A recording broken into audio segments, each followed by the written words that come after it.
আমার ইউটিউবের সহৃদয় বন্ধু বান্ধবীরা সবাইকে আমার আন্তরিক থেকে ভালোবাসা, শ্রদ্ধা আর বড়দের নমস্কার নাম জানাই।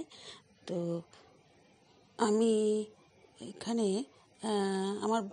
আমার বাড়িতে আমার গেস্ট এসেছে, মামার ছেলে। ওনারা গুয়াহাটি শঙ্কর নেত্রালয়ে ওনার ছোটো বাচ্চাটা চোখে প্রবলেম হয়েছিল দেখাতে। তো ওনার টেস্ট করার পরে ওদেরকে আবার 2 দিন থাকার পরে যেতে বলেছে, আবার চেক করবে। তো তো কী করবে 2 দিন বসে? তো আমাকে বললো চলো আমরা একটু গুয়াহাটি ঘুরি। আমি যেহেতু গুয়াহাটিতে আছি, তো শঙ্কর নেত্রালয়ে ওরা দেখাতে আসছিল। তো সেই জন্য তো কী করব, তো একদিন কামাখ্যাবাড়ি দর্শন করার কথা আমি বলেছিলাম। বলছে না, চোখের খুবই প্রবলেম, বাচ্চাটা অসুবিধা। তো আমরা আর অত দূরে অত ভিড়ের মধ্যে অনেক লম্বা লাইন দিতে হয়, তো আমরা যাব না, আমরা আশেপাশে যেটা আছে সেটাতে যাব। তো আমি বললাম তাহলে চলো। প্রথম দিন তাই বশিষ্ঠ আশ্রম নিয়ে গেলাম। তো সেখানে বশিষ্ঠ মুনির দর্শন হলো, আরও ভিতরে গণেশ ঠাকুরও দর্শন হলো। সেখানে ঝর্ণার জল খুব সুন্দর দুধের মতন বয়ে যাচ্ছে। খুব নৈসর্গীয় অবস্থা, দেখতে প্রাকৃতিক দৃশ্য খুবই সুন্দর। আরও মেঘলা মেঘলা টাইপ ছিল।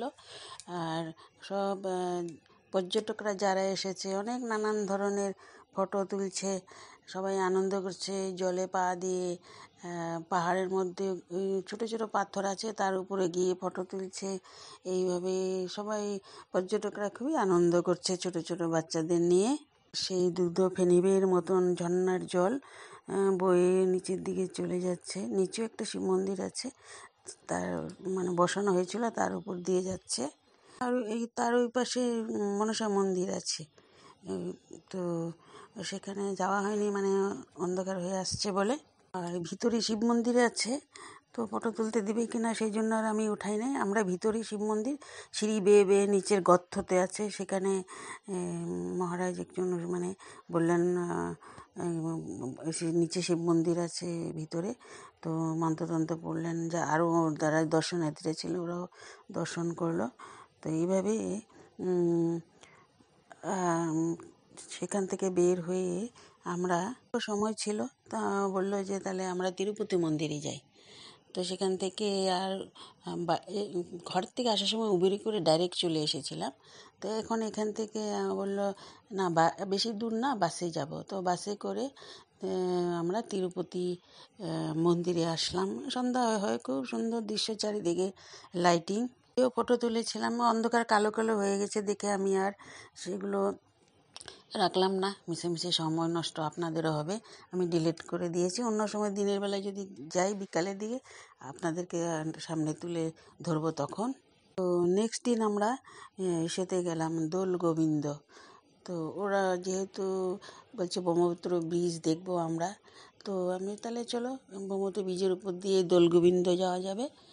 তো আমরা ডাইরেক্ট উবের ভাড়া করলাম।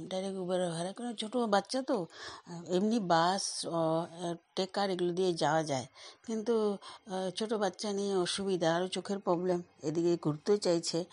তো সেই জন্যই ডাইরেক্ট উবের নিয়ে আমরা দোলগোবিন্দ চলে গেলাম। তো দোলগোবিন্দ ভিতরে নমস্কার করে আশীর্বাদ নিয়ে আমরা এখানে পায়েস আর মুগ বুট কলা দেয়, তো খেলাম।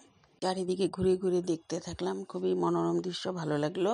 তারপর আমরা ফেরি করে জাহাজে করে, যেটা 5 টাকা ভাড়া নেয়, এই পারে আসলাম, গুয়াহাটির এই পারে আসলাম। সেটা ওদের চড়া হলো, নদীটাও ভালো করে ওরা দেখতে পেলো। এরপরে আমরা পানবাজার থেকে আবার উবের নিয়ে ঘরে চলে এলাম। কিন্তু দুপুর 1টা বেজে গেছে, তো বাচ্চারও অসুবিধা। তো রাখি এখানে। ভালো লাগলে কমেন্ট করে জানাবেন। আমি আরও চেষ্টা করব এই ভিডিওগুলো আরও ওই জায়গায় ঘুরে আপনাদের সাথে শেয়ার করতে। আমার খুব আনন্দ লাগে আপনাদেরকে এগুলো পাঠালে। জয় গুরু।